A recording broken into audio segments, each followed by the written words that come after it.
everyone, it is Evan here from the Trade Risk on Tuesday, June 5th, here with a midweek market recap video. We're going to cover all the major markets and the current market environment. So might go through things a little bit quicker in this video. I have family in town, so this entire week really I'm playing tour guide around the city, so I've been light in general on updates on social media and everything else, but I wanted to at least get this video out, touch base on some of my latest thoughts here for markets. So with that, let's just jump right into it here with the S&P 500 cash market weekly time frame here. You can see we are up on the week about 0.5% in the S&P 500 on this weekly time frame, and here is the level that I want to talk about today for the S&P 500. It's this 2740. It's been about where the last 4 weeks worth of highs have come in. So all the way going back to the first week of May when we had this nice rally and kind of expansion in range up to these levels, we've really just kind of gone sideways. We had that little fake out last week, and now here we are trying to break out of this past 4-week high here, this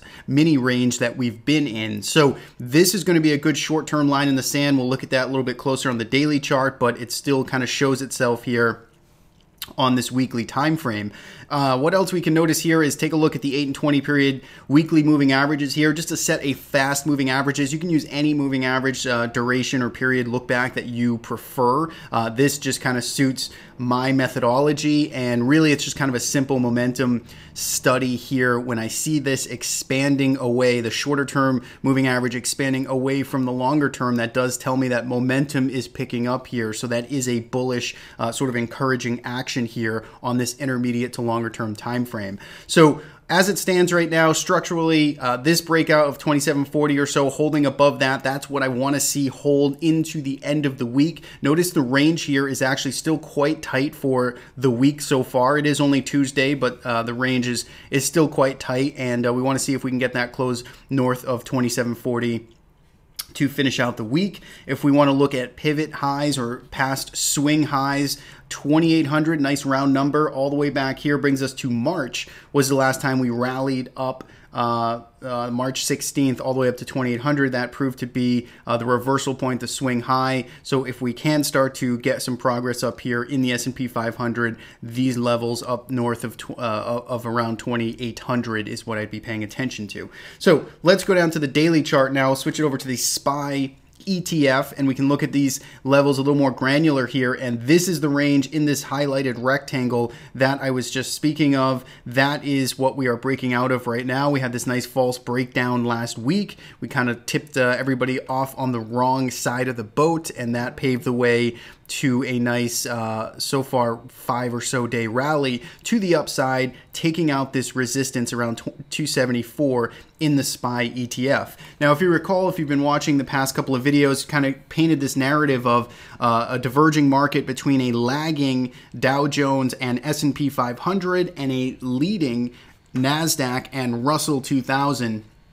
And that still seems to be pretty much the case of what's going on here. It is very much encouraging, though, to see the S&P 500 trying to break out now. So just as we talked about in that longer term time frame, we really want to see this hold above 274. And again, that's really tight. That's 1 point away here. So that's you know, 0.25% or a little less than 0.5%. So that is a very tight, sort of hard to ask thing of this market right now to stay above 274, but I think that's what's going to keep the market as bullish and as constructive with that momentum pent up and moving to the upside as possible. If we come slamming down with volume, with authority, and with some range expansion below 274, that would be a short term, at least a very short term, kind of cautious. Let's take the gas off of the bull train for a little bit. Let's let the market settle in. If we start to really break below this 274 in the coming days, you can see volume has dried up here over the past couple of sessions. And again, I think we really just want to see this hold above some of these rising moving averages, let them catch up here and continue to hold above 274. That would be the most bullish scenario in my mind. Now, if we go to the Russell 2000, you can see skies are still clear here. This is most definitely still the bright spot of this bull market right now are the small caps. They are continuing to lead all-time highs. There's no overhead supply. Yes, we are overbought here in the short term, but when markets are breaking out, when they're expanding higher in these nice bullish trends, you should expect that the natural state, the normal state, is in fact to kind of persistently stay overbought, and the Russell 2000 at this point is doing that perfectly, and really behaving exactly as we would expect. The NASDAQ 100 here also now closed at new 52-week highs here, new all-time highs. In fact, it got it yesterday as well, and then it just continued on to those gains here on Tuesday. So the NASDAQ and the Russell, clear skies above them. They are moving higher. Again, short-term overbought for sure, sideways digestion, maybe a little rotation, totally fine. I think the levels here we want to pay attention to is really this 171. This is the consolidation that we broke out of on Friday of last week, and that to me is the upper level line in the sand that the bulls want to stay above. Now, the more sort of pessimistic picture, and again, it has started to work itself to the upside here, is the Dow Jones. You can see it was stubborn here and closed in the red today, just by 5 cents, basically flat. But this is here, this is a little bit of a messier chart here, and it doesn't quite have that nice bullish momentum building to the upside like the NASDAQ, the Qs, or the Russell 2000. So what we really want to see here again is this Dow Jones hold above this band right here I have on my chart, just very loosely drawn between, call it 246. I'm not really precise on the exact levels here, but as long as we're above kind of this zone here for me, that to me is enough of defensive save here by the bulls to remain at least optimistic on the market. Again, if we come crashing down below 246, and when I say crashing, I just simply mean if we see a violent range expansion day to the downside on higher volume, that would give me pause. That would give me some concern in the short term. But as long as we're staying above there, perhaps the NASDAQ and the Russell can take a little bit of a breather, and maybe the Dow Jones can, see some rotation and play some catch up here in June. Also, again, I don't really want to go into sectors too much, but just to kind of touch on the either underperforming or concerning part of the market, however you want to frame it, is really the financials here, and I think this is a good spot to pay attention to today. Down nearly 0.5% off of the lows of the day, but take a look, bearishly aligned moving averages and below all of this kind of overhead supply in here. So for me, this is the absolute weakest link of the market right now. So far, there's enough good things going on that this is not material enough. But if we start to see financials, again, start to see a more meaningful drop, a second leg lower here, if this turns into a bear flag, if you will, that's where you'd have to imagine that the rest of the market is going to start to feel that if the financials really start to give way and then lose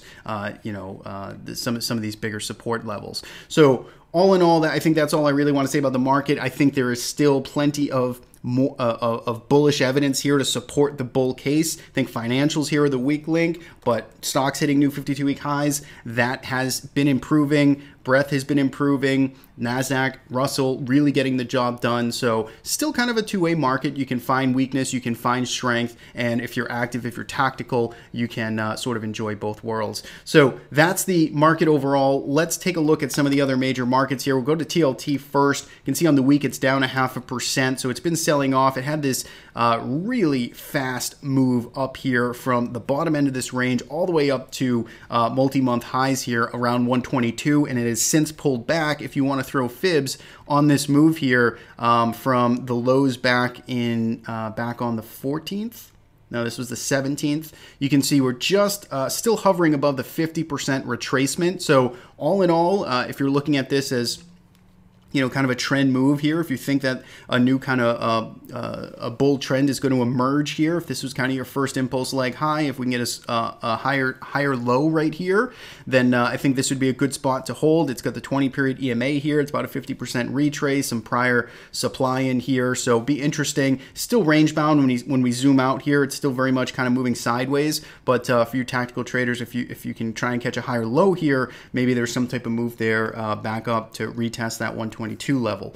Next up, we'll go to oil. You can see oil today kind of staged a little bit of a reversal today. It did open down, starting the day, continuing the week in the red and starting the day off in the red, but it did find a nice reversal, slight uptick in volume there, did close pretty strong here near the highs. It's had this pretty quick unwind, about 10% or so, or maybe more at this point, off the highs here in just a week or two of trading. So maybe a little snapback, a little mean reversion, back test this trend line, back test some of these moving averages might be in the cards here. So if you're tactical, you can play it. Intermediate term, probably let the dust settle just a little bit more. Has gotten quite oversold in the short term, but a little violent, not quite a very methodical pullback, if you will. A little bit too violent for me for my style of sort of pullback trading or wanting to jump in aggressively and try and buy that dip. But if you're short-term tactical, then there's probably some opportunity there. Volume's picked up, so seems like it's a market in play.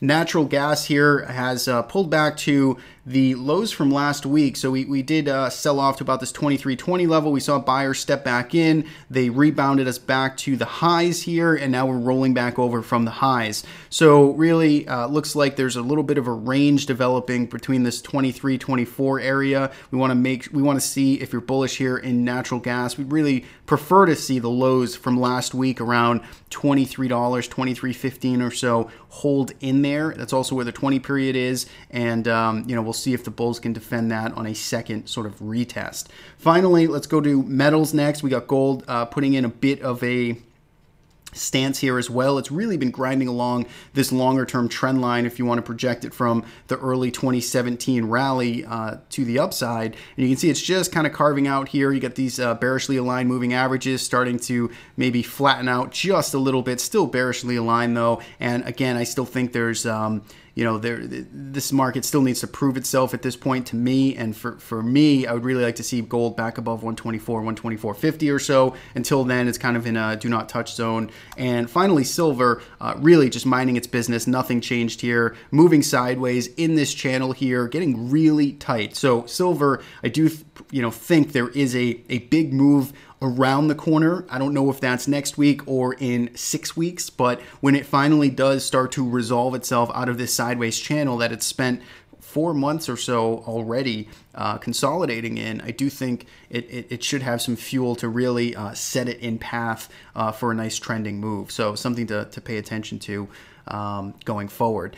And that's it. That's what I got for today's video. So thanks so much, as always, for watching. If you do like the videos, do subscribe to our YouTube channel. Every Tuesday and Friday, do put out market recaps like this, sprinkle in a few trade ideas in between, and hopefully you find these videos helpful. So thanks so much. I'm off to play tour guide, and I will talk to you guys hopefully tomorrow. If not, I will catch you on Friday for the weekend recap.